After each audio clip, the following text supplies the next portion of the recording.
What will survive of us, wrote the poet Philip Larkin, is love. But in an increasingly digital age, a lot of that love, representations of it anyway, photos and messages and memories, is now locked behind passwords and inside social media apps and sites that relatives struggle to access. And so the call has come from some to formalise access to our digital legacy. Hayley Smith's husband, Matthew, died in 2021. He was 33 years old. She found getting access to his life online challenging and frustrating.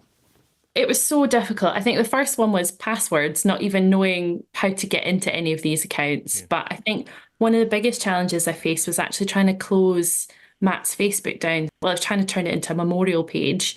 But to do that, you have to submit the death certificate online. And I've actually done that, I think, over 10 times, and it's still not worked. So Matt's Facebook is still up and running. There's people online that still don't know 3 years on that Matthew's passed away. And sometimes on his birthday, he gets happy birthday messages, which is just absolutely gut-wrenching. It shouldn't be that difficult a process, but it's just something that I've given up on now because I've tried to do it. Well, why was access to Matt's social media so important to you? Do you know what? It's funny because Matt wasn't even a huge user of social media. But I think for me, I was seeing messages come through on his Facebook from people. And it sounds really strange, but I just wanted people to know that he was no longer with us. And I didn't want him to have that presence on social media. It didn't feel right to have his account open. And I didn't want to see messages like what's happening just now with getting happy birthday messages on his wall. I didn't want to see that. And for me, it was just part of the closure almost, which sounds a bit odd. Without wanting to poke too much into your personal life, did Matt leave a will? And if he did, would a digital will have helped? Yeah, we did make a will just in time as Matt's speech was still there. A digital will wasn't something that I even knew existed at the time, but myself, I'm quite active on social media. I've got a lot of friends and it's really nice to share photos. Yeah. And, you know, I would like to think that those photos after I die can go somewhere for my loved ones to look at. That was Hayley Smith. James Norris is the founder of the Digital Legacy Association, which works to improve access to our online archives. James, good afternoon. Good afternoon. We are talking about a very broad range of things here, aren't we? I mean, everything really from cryptocurrency to photos on your Facebook page. That's correct. So everybody's relationship with technology is different.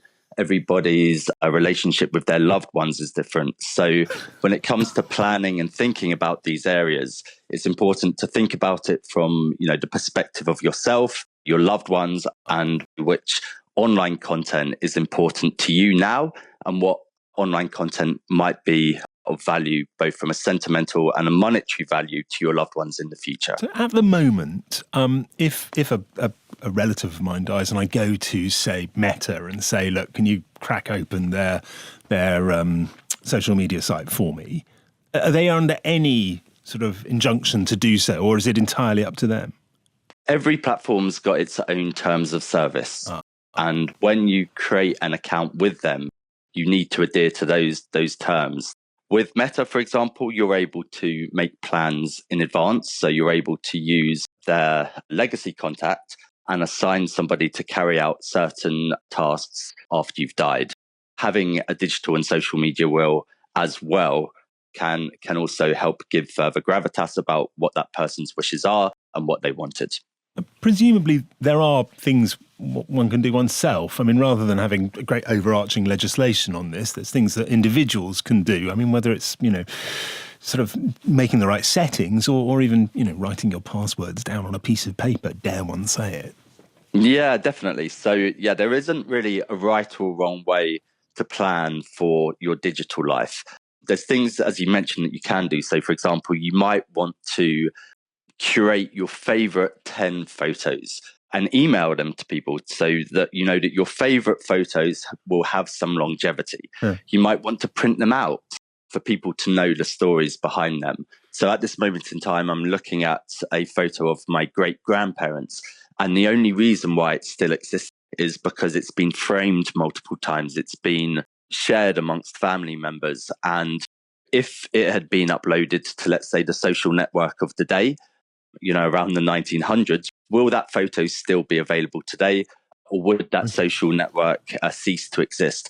So yes, there's lots of things you can do. There's a range of tutorials on the Digital Legacy Association for the public section that again gets people thinking about this area. So you can download your photos from Facebook, perhaps remove the messages and then pass it on to your next of kin. So it's really about thinking about what's important to you, what content might be of huge value to your loved ones after you've gone, and making those plans now. James, we'll leave it there. Thank you very much indeed. James Norris from the Digital Legacy Association.